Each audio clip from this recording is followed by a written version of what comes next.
High school teachers, what is one thing you want your students to know that you never tell them in person? Story 1. Yes, I put you in a group with the kid you have a crush on, intentionally. I'm stuck here with you 180 days a year.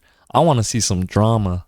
My food and nutrition teacher started off the semester telling us not to question her seating/grouping decisions because at the time, she had known 5 adult couples that got married specifically because they met in her class. She showed us pictures of her at their wedding. As far as I know, she had a 0% divorce rate with half of the couples being together at least 20 years. Story 2. I'm not saying I liked fights in my classroom. I'm just saying I might have taken a little longer to react when the jerk student/bully was finally getting what was long overdue. Also, thank you to my students who would have my back when they'd kindly remind the class that I exist. Hey, y'all shut the Mr. Blank is trying to teach. I had to look a little disappointed, but I appreciate you and I thank you for being my voice. Story 3. I am no longer a teacher, but I remember several days that I felt lazy and wanted to give the class the day off. I never did because I knew the teacher's pet would rat me out. Sometimes, even the teachers don't like the teacher's pet. Story 4. I'd let you get away with so much more if you were actually a decent person who treated others with kindness and respect. A-holes rarely get the benefit of the doubt or indifference. Story 5. You can be unsuccessful at school, but successful in life. I pretend that it is important for you to do well in my subject, but in reality, you'll most probably find your niche in life and be reasonably content, or hopefully, extremely happy. You might hate math, English, science, but turn out to be the most amazing parent, artist, carpenter, or even a mathematician, playwright, or researcher. You might get the lowest scores in class and end up being the most successful of your peers. I feign annoyance, anger, disappointment. I reluctantly phone your parents, give you detentions, or write up critical reports. I have to. It's my job. If you do well in my subject, then that's great. But if you don't, then just relax. We can't all be good at everything. Oh, and you think you hate exams, tests, and homework? Your mild dislike of the work is a mere candle flame compared to the hatred that burns like a million suns that I feel when I have to freaking mark it. Story 6. I knew you were cheating, so I gave you a test with the answers in a different order for the rest of the semester. You clearly weren't very bright to figure it out, and yes, I am that spiteful. It was easier than reporting the cheating. Story 7. I can see who you have a crush on in the classroom. My philosophy teacher straight up told me, stop flirting with so-and-so, you're here to work. Wasn't taking any BS that day. I was talking to a girl in class, so my Spanish teacher told me to get the girl's number when the class ended. Story 8. The marijuana smell doesn't magically disappear between the parking lot and my classroom. How do I smell, bro? You're good. Me? You're good too. Story 9. I just want to say that I love all of you wonderful, underappreciated, and underpaid teachers. Teachers got me through some of the worst times of my childhood and adolescence. Except for you, Mrs. Hanson. F you. Story 10. If your parents email a teacher and argue with them, the whole staff knows. At least at my school. Yes, and when there is a parent who is particularly awful to a teacher, that teacher will warn all of the kids' future teachers before they even sit in their assigned seat on the first day of school. Story 11. That we have much better hearing than you assume. We just choose our battles as it pertains to inappropriate comments. And sometimes, I pretend not to see the thing that you just did because I found it too humorous, and speaking to you about it would only result in me cracking up. It's so funny when they think they're getting away with something, but no, it's just near the end of the day and you're too tired to deal with it. I freaked a student out a few months ago. As he passed me out the door, I leaned down and whispered, "Don't make paper airplanes in my class anymore." He had no clue I'd seen, went white as a sheet, and left. He hasn't done it since. Story 12. When you think you are being genius by getting me to talk about random things at the beginning of class instead of teaching, I'm really allowing it to happen because I don't have enough plan to cover a full class. My favorite high school teacher, he taught history, confessed on the last day of my senior year that he always started class by talking about something completely random because he knew none of us were ready to pay attention right when class was supposed to start. Had no idea. It was a really good strategy that made the transition into the lesson a lot less jarring. I had an American history teacher that did the exact same thing. He was awesome. Story 13. Not a teacher, but an evening janitor. Part of my area is where the robotics club gathers and works. You guys are so amazing. I wish you could see what I see. A group of kids who are well mixed in ethnicity and gender working hard together. I never see signs of drama when I walk by. When I look through the windows, I can see that you guys are listening to each other and treating each other very seriously, while also having fun. When you guys leave at night, your room is my favorite room to clean. It's always so clean already, and I get to look at your projects and see what all that elbow grease is doing. It's encouraging to know that these kids are part of our future. They stay an average of 2 hours after school every day, and you can tell it's not forced. They are so enthusiastic that their energy practically shines into the hallway. I celebrate every time a new award is added to the trophy cabinet in the wall.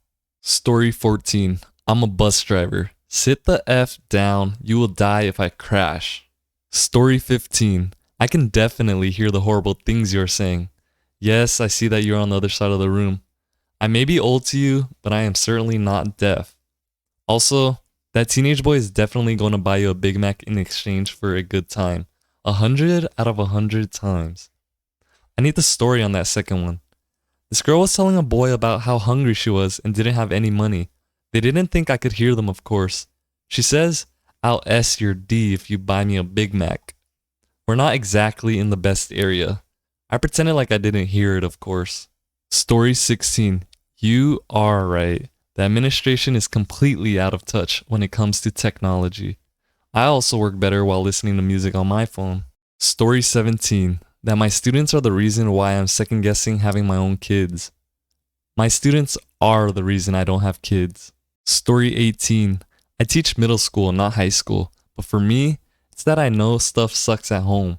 I see it every day when you come into my class. I see the tears you're hiding, the pain behind that class clown smile, the emotional fragility behind your tough guy persona. I know exactly what it's like to come from a broken home. I wish I could do something, but until you come to me, all I can do is try and let you know, with a look, a smile, a subtle turn of phrase, that I'm always there for you when you need an ear or a shoulder. My middle school health teacher made everyone smile when they entered his class, not in a comedic sense, but as a rule.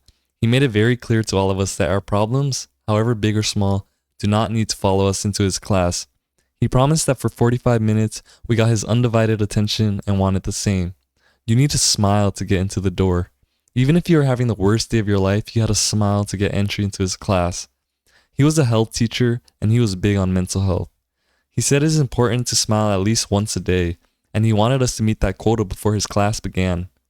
I was a happy kid, good home life, so smiling was always easy for me.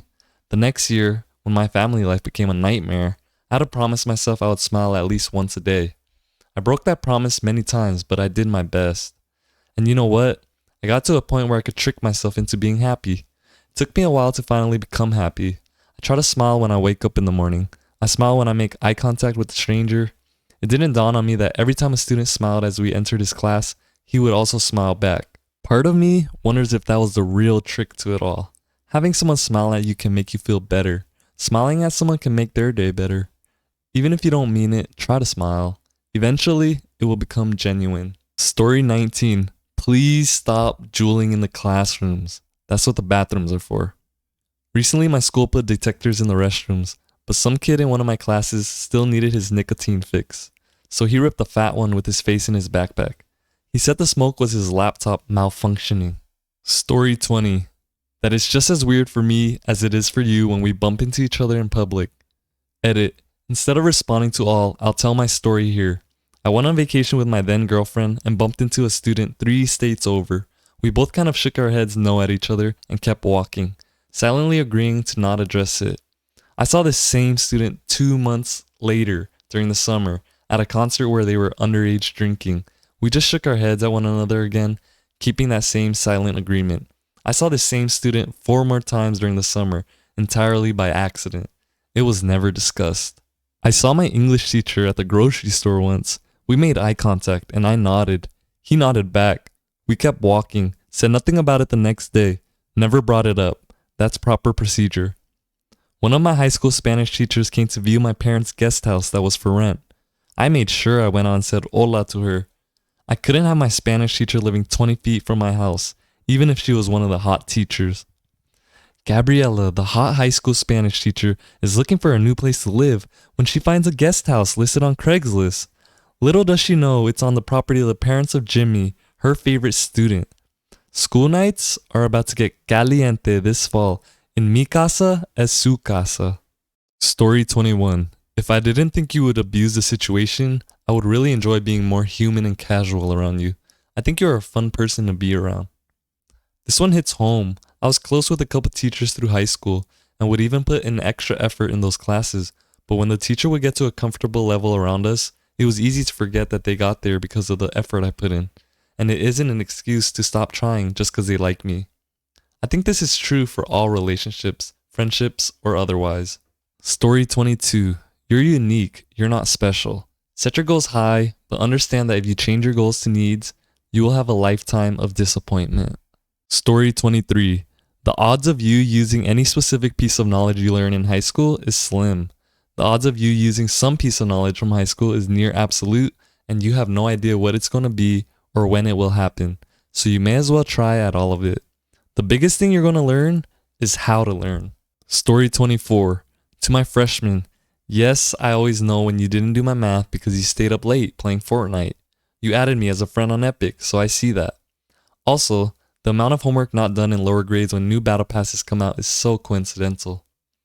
To a specific freshman, I support your desire to become a streamer, but editing videos should not keep you away from your homework for a whole week. And your friends always rat you out when you stay home /skip to make /edit those videos. To all high schoolers I teach, you're dumb, but I do love you guys. I'm not stupid, and while I know you cheat on your homework, I don't care since it's only worth 10% of your grade, and you're foregoing the practice you can get before the test. To the 6th graders I teach math to, dear Lord, you make me cringe so hard I have to take ibuprofen some days. I have so much more, but my lunch break is almost over. How are you teaching both 6th graders and high schoolers? I teach at a private school. My morning consists of 6th math, 8th algebra, 9th algebra /geometry, 10th geometry, hour apiece. Afternoons I'm the computer teacher. Smaller classes than public school, so a bit more manageable. Story 25. Your sense of entitlement is most likely acquired from your upbringing, so parent-teacher conferences to discuss your grades aren't going to do jack when the parents just blame us, despite you putting in little to zero effort. Story 26. My gamer tag. I usually say there's a policy against it, but there isn't. I just don't want to play Overwatch, or whatever, with a bunch of relatively good kids who turn into total monsters when they play video games. If I tell the cool ones, it'll get around. Don't do it. It's like when a kid finds out a teacher's cell phone number somehow, then the whole school calls. Story 27. I don't care that you came to class stoned. Just stop interrupting class, and for God's sake, don't touch any power tools while you're stoned. I knew a guy that would come into first period stoned. He would always complete his work extremely fast and accurately too. Then he would just stare at his paper or whatever when he's done. Basically a genius when stoned. Story 28. I taught after school care /summer school for a year, and I want so badly to tell them that 1. Now is a great time to find out who they are and to stop parroting what they hear other people say. 2. Stop trying so hard to make Jamie like you and be your friend, because even though you and Jamie have been friends since pre-K, people growing apart is normal, and Jamie is a manipulative minge muffin. 3. I kept Owen and other troublemakers close to me in class because giving them just a little positive attention was infinitely preferable to giving them all of my negative attention. Plus, maybe they just needed someone to listen and give them one-on-one, which I'm happy to do. 4. It's useless saying it because it's not going to make a difference, but this week's crisis won't matter next year or maybe even next week, and it certainly won't matter on your deathbed. Story 29. A lot of us probably drink, smoke, sleep around, etc. more than you do, and hearing you talking about it and trying to hide it as if it's something we wouldn't know about is richly ironic. Story 30. My entire high school's English department came to the same fancy restaurant's bar most weekends together to talk about their students. It was an hour across town and not likely the kids from our school would ever be in a fine dining place that far away. I worked there for over a year as part of our wait staff. Waiting fine dining is a killer gig if you know anything about wine. When I was in my early 20s, I loved talking about my classmates and hearing their honest opinions about me after a free bottle of $200 wine. Story 31. A few off the top of my head. Just because I like you as a person doesn't mean that I won't fail you. Being smart isn't a justification for being lazy, and I can't pass someone that never hands in work. I moved you away from your friends because they were taking you down with them. You have a real future in sports, but you need to pass my class to play them. Your friends were making you fail, and if you don't get to play volleyball, I don't know what kind of future you have in front of you. I wish that the positivity that you get in my class could follow you home. I've met your parents, and they are a nightmare. I do my best to encourage you here, but I know that some days, that just might not be enough. I have never and will never find a student intimidating. That's why I laughed at you when you asked me if I knew who your father was. Yeah, he's the manager of a car dealership. That means nothing to nobody. I had a kid throw a desk at me, and while it scared me in the moment, it didn't make me fear him. One day you will meet someone who has real power, and I just wish that I could be there to see it. LOL, the manager of a car dealership? Jesus, what an ego. My dad got me a nice car for my 16th birthday, so he has to be powerful, was surely his thought process. The kid was a dullard. He was an 11th grader, but functionally illiterate, and had clearly been passed up because he was so annoying. Story 32. If you are stupid enough to have filmed yourself doing something that can get you in trouble, especially legal trouble, for the love of God, don't post it online.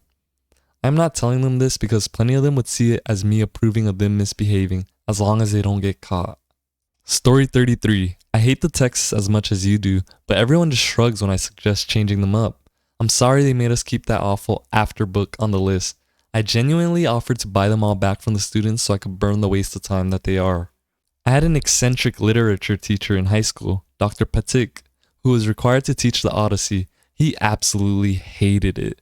So much so, he taught us off of the Cliff Notes. He explained how he was teaching it to us under protest in his very thick Polish accent. Just another example, he organized the class into rows, then he gave each person a rank. The first in the row was a captain, and so on. You got promoted or demoted for getting answers right, but also for completely arbitrary reasons. Story 34. One day, you're going to come across people who are not being paid to tolerate you, and all of a sudden, life is going to become considerably more difficult. I said something like this to a kid with a bad attitude when I was a volunteer tutor, something to the effect of, I don't have to be here, and if you don't want my help, it doesn't matter to me. He was shattered, was crying when his mom picked him up. When I saw him again, it was a completely different kid, super respectful. Story 35. One of the most valuable lessons I can teach you is to fake looking busy. If we're supposed to be working on an assignment or reading or whatever, and you see me coming your way, at the least have a piece of paper on your desk and a pen in your hand and some stuff on your paper, and then I won't bother you. If you have nothing going on and can't even be bothered to make it look like you're trying, I'm heading your way. This lesson will be invaluable with eventual bosses someday. Story 36. Yes, I do have favorite students. No, I won't tell you who they are because that would discourage you, but yes, they're probably who you imagine them to be. I tell my students that of course every teacher has favorites, but we don't have a quota. There is always room for more. Then I tell them the characteristics I really like in students, like authenticity and perseverance. Story 37. Sort of late to this party, but I often want to tell my students to enjoy themselves more and worry less. And I guess I do tell them that pretty often, but what I really wish I could communicate is that it's perfectly natural to break the rules and be a little more reckless at their age. This would be pretty irresponsible of me to tell them, as kids need their teachers to be role models of good impulses, not bad impulses, but sometimes I want to. Kids today seem very frightened of the future and don't want to take chances, especially when it comes to having fun. I don't blame them based on the environments they are raised in. Also, if they have an A+ in my class, they can make a low F on the final and still wind up with an A-. Story 38. I don't know if there's an exact quote I'd use, but I wish I could let my students know how dumb they look sometimes, and how they need to relax and stop taking themselves so seriously. I also frequently find myself wishing I could rag on kids' clothes or hairstyles that they've obviously put way too much time and money into. But these thoughts only cross my mind when they're being jerks. That's the unprofessional / petty stuff I'd say. I could think of something much more wise, but it's my lunch break and Friday, and my brain is fried from trying to keep these jerks together a week before finals. Story 39. I encourage my worst kids as much or more than my favorites because I don't want them back in my class next year. Story 40. If you're whacking off in class, we can tell. Okay, I've always wondered this. What the F do you do when you catch a student doing it? Do you talk to them after class, tell the principal, do nothing, stop them in class? Best way is to create some cover with a pair share or something. Example, okay class, tell your neighbor who you think is stupider, Huck Finn or Tom Sawyer. And then quietly tell the kid you need to talk to him in the hall. He can step out without feeling like anyone's watching him because they're all distracted.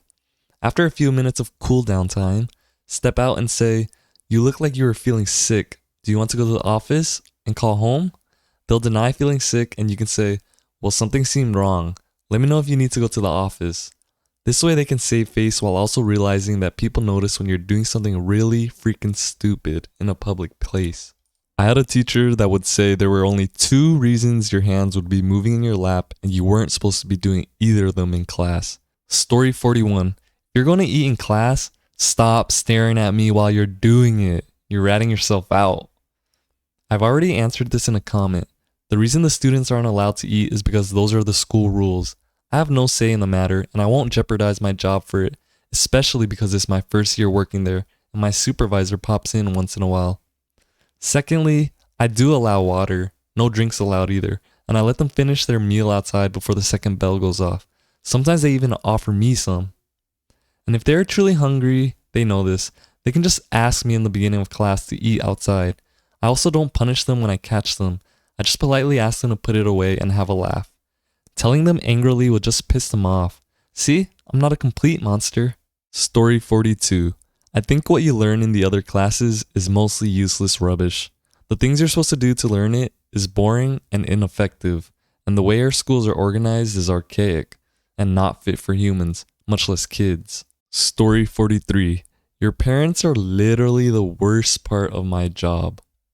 Wife teaches, and it is so sad to see parents not involved or involved in the worst ways. Kid is failing consistently and mom takes them out every Friday to help sell tortillas. Kid can't keep up in school and perpetually behind. Parents lie, cheat, and steal to get their kids off the hook for trouble. Some kids know their parents are wrong and are embarrassed. Others are emboldened. Special ed teacher here. Probably a lot different if this is a general education teacher, but it's the same stuff. There's only so much you can do as a teacher to try and get a kid to their full potential. The rest of that responsibility goes to the family, i.e. the parents and the kid. I can teach your kid all the skills they will ever need, but if the parents don't make them use the skills, or don't make sure they do their homework, or effing tell their kids not to listen to me, this happens a lot more than you think. Then why am I even bothering to teach? I'd rather be spending my time with the kids who want to be there and have the support they need to succeed than little Timmy Tantrum who throws a fit every time I ask him to do anything. Story 44. Please stop wearing your furry tail. Everyone is uncomfortable.